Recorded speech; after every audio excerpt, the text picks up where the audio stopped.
গ্রামীণ জীবনের প্রধান অংশই কৃষিকাজ।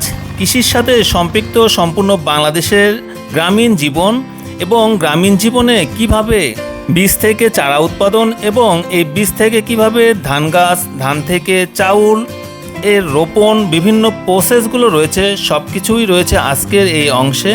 এছাড়াও কৃষক তার জমিতে কিভাবে এই ফসলগুলো উৎপাদন করে থাকে, কেমন লাভ হবে এবং এই প্রসেসগুলো কতগুলো হাতে এবং মেশিন দ্বারা সুসম্পূর্ণ করা হয়ে থাকে। তো আজকে সব কিছুই জানিয়ে দিব শুরু থেকে শেষ পর্যন্ত। অবশ্যই ধৈর্য সহকারে সাথে থাকুন।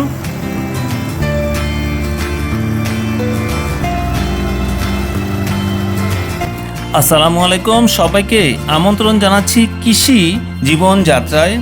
আজ আপনাদেরকে নিয়ে যাব রূপসী বাংলার সেই কাদামাটির কাছে, যেখানে প্রতিটি শস্যদানায় ফুটে ওঠে কৃষকের স্বপ্নের গল্প। কৃষকের যে ফসল উৎপাদিত হয় সে ফসল তোলার পরবর্তীতে ফাঁকা যে জমি থাকে, এই জমিতে পর্যাপ্ত উর্বর মাটি থাকে এবং এই মাটিগুলো কাদা যুক্ত করার জন্য এবং বীজ রোপণ করার জন্য প্রচুর পরিমাণে এই কাদাগুলোকে নাড়াচাড়া করতে হয়। এগুলো কতক সময় গরু এবং হাল দ্বারা করতে হয়, কতক সময় ট্রাক্টর দ্বারা করতে হয়। তো আজকে এগুলো ট্রাক্টর দ্বারাই দেখানো হচ্ছে। এগুলো যান্ত্রিক উপায়ে হয়ে থাকে এবং দৈনিক প্রতি বিঘা প্রতি একটি ট্রাক্টর একটি নির্দিষ্ট অঙ্কের টাকার বিনিময়ে এই জমিগুলো চাষ করে থাকে। যে ট্রাক্টরটি দেখা যাচ্ছে, এই ট্রাক্টরের মাধ্যমে জমিতে চাষ করা হয়ে থাকে বর্তমানে। পূর্বে যেগুলো গরু এবং হাল দ্বারাই এই চাষগুলো সুসম্পূর্ণ করা হতো।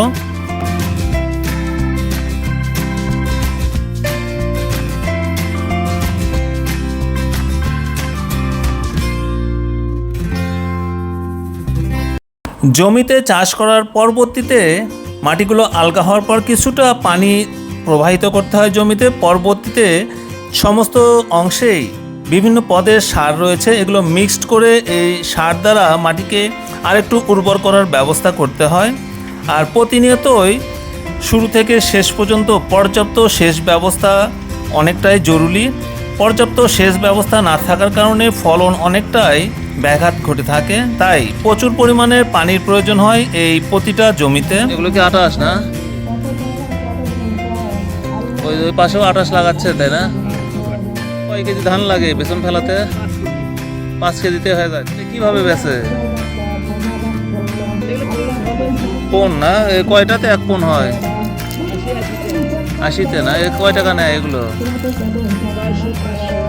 600 500। কত শতক? 8 মন, তাই না? এগুলো কয় বিঘা জমিতে লাগাবে? 4.5 সার দিয়ে জমি বানান, তাই না? হাল দিছেন, সার দিছেন, দিয়ে জমি বানিয়ে তারপরে বেসন ফেলাইছেন। এখন এই দিন কামলা কত করে নেয়? 500 টাকা না? মানে সকাল 7টার থেকে ওই 3টে পর্যন্ত।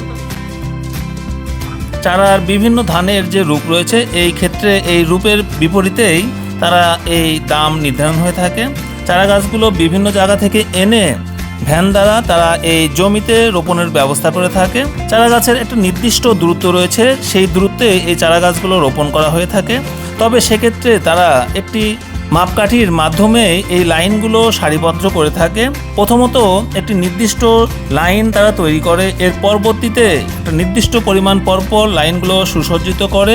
পরবর্তীতে কৃষক তার সম্পূর্ণ জমি সারিবদ্ধভাবে এই লাইনগুলো সুসম্পন্ন করে থাকে। লাগাচ্ছেন কখনো যে খাইয়ে গেছে অথবা নষ্ট হয়ে গেছে, এরকম হয়েছে কি আপনার?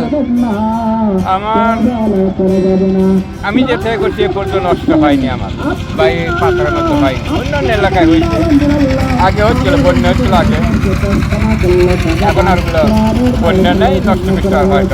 মানে যখনই যা করেন মোটামুটি আল্লাহর রহমতে ফলন ভালোই হয়, তাই না? একদিন সংসার আল্লাহর রহমতে সুখে শান্তিতে ভালোই চলে। আমার চলে। জি জি, অবশ্যই। আরো যা আছে গ্রামের যারা ওই ফসল করছে সবারই আল্লাহর রহমতে ভালোই চলে, তাই না? অনেকে নিজে বাড়ি কাজ কাম করে, তাদের ভালোই চলে। গতবারও মনে হয় ফলন ভালোই হয়েছিল, তাই না? ট্রাক্টর দিয়ে মাটি আলগা করার পর শুরু হয় আসল শৈল্পিক কাজ। কাঠের মই দিয়ে যখন কাদা পানি একাকার করে জমি সমান করা হয়, তখন মনে হয় যেন প্রকৃতির ক্যানভাসে কেউ তুলির আঁচড় টেনেছে।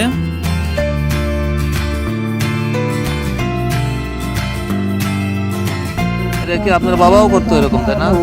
আমার বাবা ব্যবসা করছে, ব্যবসার পরে আপনার এইগুলো করছে। তখন রহমান খেলা মেশিনের তখন প্রথমে মেশিন কিনছিল, তখন থেকেই করে। আমিও ব্যবসা করি পাশাপাশি, আমিও ব্যবসা জিয়াউর রহমানের আমল থেকে আপনার বাবাও কাজ করতো। তখন শ্যালো মেশিনের ব্যবসা ছিল, তাই না? তখন খেলা মেশিন ছিল, মানে পানি সেচ দিতেন। পানি ছিল। তখন সর্বপ্রথম এলাকার মধ্যে মেশিন আমাকে রেখেছে। আপনাদেরই প্রথম শ্যালো মেশিন ছিল, তাই না? দেখি ওই ডিপ কোরিয়ান মেশিনগুলো, না না, এই শ্যালো মেশিনগুলো। খেলা মেশিন 85 এখন ধান কাটামারি করতে হচ্ছে 2 মাস করে থাকবে, তারপর ফিরা আষাঢ় মাসে যায় ফির আমন ধান কাটবে। আমন ধান কাটবেন না? তখন হয়তো রোজির কাটো বা বিয়ের এগারো অথবা হচ্ছে মতন যে বিভিন্ন ধান যায় যেটা কাটে। যাই যেটা করেন না, এই দুটোই হবে, এই 12 মাসে এই দুটোই ফলই হবে। আর বৃষ্টির সময় কি এটা পরে থাকবে? বৃষ্টির সময় থেকে আমনই থাকবে। আর আমনই আষাঢ় মাসে কাটবো, আপনার হলো অগ্রহায়ণ মাসে কাটবো। অগ্রহণে কাটবেন না? বেসন কত করে আটি নেন? এই সব কত বেসনের? আপনার নিজের ভিয়ার এগুলো, তাই না? এটা কি ধানের বেসন এগুলো? কি ধান এটা?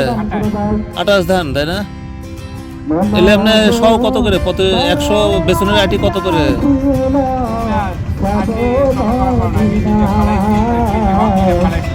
ও জি জি, কত করে ধান কত করে কিনছেন? 280 টাকা না প্যাকেট? চারা গাছগুলো সারিবদ্ধ লাগানোর পরবর্তীতে পর্যাপ্ত রক্ষণাবেক্ষণের প্রয়োজন হয়। আগাছা যেগুলো থাকে প্রতিনিয়তই এই আগাছাগুলো সরিয়ে ফেলতে হয়। মানে বিঘেকে কত আসে? ধান যদি ভালো হয় আপনার তাও 22-23 মন আসবে। প্রতি বিঘেতে 22-23 মন আসবে, তাই না? এগুলো মিস্ত্রি খরচ কিরকম আসে? এই যেমন আজকে 2500 টাকা নেবে এক বিঘে লাইন করা, আর যদি বিঘে লাইন করে দিবে 2500 টাকা নেবে, তাই না? আর যদি এমনি চার্জ দিলেন তাহলে 2000 টাকা। আর এমনি আরো যে খরচগুলো আছে, আরও আপনার হাল আছে, ইউরিয়া আছে, টিএসপি আছে, পটাশ আছে, তারপরে আপনার যে কাটা আছে, ওষুধ আছে, এটা খরচা আছে। খরচা আছে, তাই না? এরকম কিরকম থাকে যে আপনি থাকে তাও না বিঘে প্রতি কিলো? এগুলো খরচা তারপরেও থাকে, বিঘে প্রতি মোটামুটি থাকে, তাই না? মোটামুটি থাকে আলাদা। কত এটা 6-7 হাজার টাকা থাকে কি বিঘে প্রতি? না, আমি গড় হিসেব করি, তো আমি 5-6 বিঘে জমি আবাদ করি। আমার গড় এইবারে দেখি ধান ভালো দামে বিক্রি করছি 1300 টাকা। তাতে আমার সব কিছু মিলাইয়া 6 বিঘেতে আমার প্রায় 35-40 টাকা টিকছে। এটা লাভ হয়েছে, তাই না? পর্যায়ক্রমে সার এবং কীটনাশক প্রয়োগের মাধ্যমে ধান গাছগুলো আস্তে আস্তে বড় হতে থাকে এবং দিন দিন আস্তে আস্তে প্রায় 2 থেকে 2.5 মাসের মধ্যেই এগুলোতে ধানের শীষগুলো বের হয় এবং পর্যায়ক্রমে আস্তে আস্তে সেগুলো বড়তে রূপান্তরিত হয়। এর মধ্যেই প্রচুর পরিমাণে সার প্রয়োগ করা হয় নির্দিষ্ট সময় পরপর। পরবর্তীতে আস্তে আস্তে এই ধান গাছগুলো একদম পরিপক্ক ধানে রূপান্তরিত হয় এবং নির্দিষ্ট সময় পর এগুলো পেকে যায়। আর পাকার সময়ে কৃষকের অফুরন্ত আনন্দ পরিলক্ষিত হয়।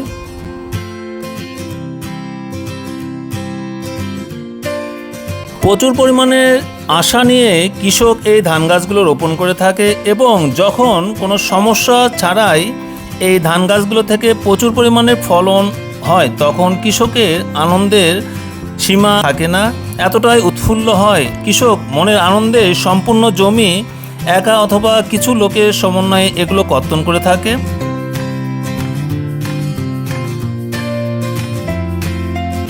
সবুজ মাঠ যখন সোনালি রোদে ঝলমল করে ওঠে তখন কৃষকের মুখে ফোটে বিজয়ের হাসি।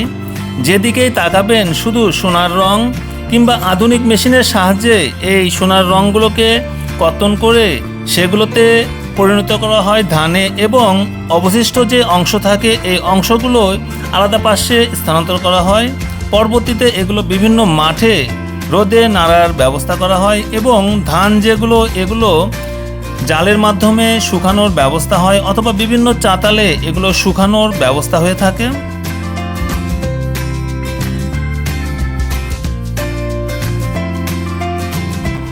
সিদ্ধ ধান শুকানোর জন্য কতকে চাতাল ব্যবহার করে থাকে, কতকে নিজের আঙিনাতেই এই সিদ্ধ ধানগুলো পর্যাপ্ত শুকানোর পরে সেগুলো বস্তাবন্দি করে বিভিন্ন রাইস মিলে অথবা বিভিন্ন ধান ভাঙ্গার মেশিন দ্বারা এগুলো ভেঙে নেয়। তো ধান কাটার যে অংশগুলো কতকে হাত দ্বারা করে থাকে, কতকে হারভেস্ট মেশিন রয়েছে, এই মেশিনের দ্বারাই অত্যন্ত দ্রুত গতিতে পর্যাপ্ত পরিমাণের ধান কাটা হয়ে থাকে। বর্তমানে যা সমস্ত বাংলাদেশে প্রচুর পরিমাণে প্রচলিত রয়েছে এই হারভেস্ট মেশিনগুলো। এই মেশিনের সুবিধা, একদিক থেকে ধান কাটা হয়, এতে ধানের যে অংশ আলাদা হয় এবং অবশিষ্ট যে অংশ থাকে এটি সারিবদ্ধ পড়ে থাকে। পরবর্তীতে এই মেশিন থেকেই বিভিন্ন সিস্টেমের মাধ্যমে এই ধানগুলো বস্তাবন্দি করা যায়, যা সত্যি অসাধারণ।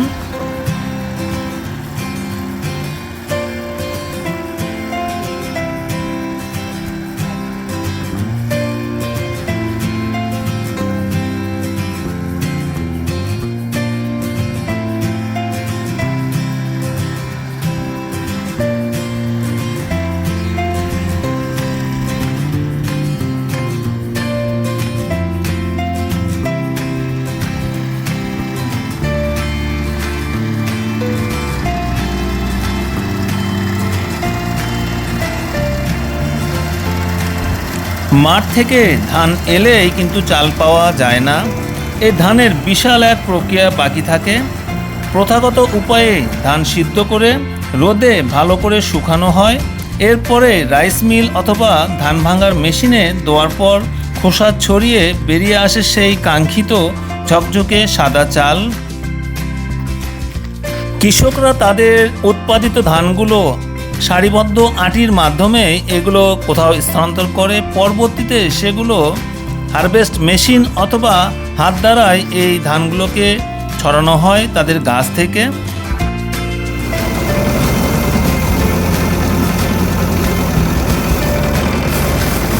যে মেশিনটি দেখা যাচ্ছে এটি একটি অটো মেশিন। বর্তমানে এটি অনেকটাই প্রচলিত রয়েছে গ্রাম বাংলায়। এটি অনেকটাই সহজ এবং খরচও অনেক কম করে। এখানে ধান গাছগুলো মেশিনে দেওয়া হয়, সেক্ষেত্রে ধান এবং গাছগুলো আলাদা হয়ে থাকে।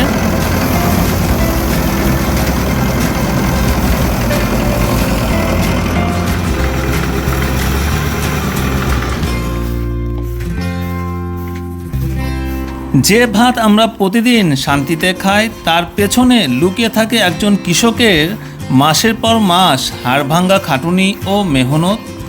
ভিডিওটি ভালো লাগলে আমাদের এই রূপসী বাংলার রূপ আর কৃষকের গল্প আপনাদের বন্ধুদের সাথে অবশ্যই শেয়ার করতে ভুলবেন না।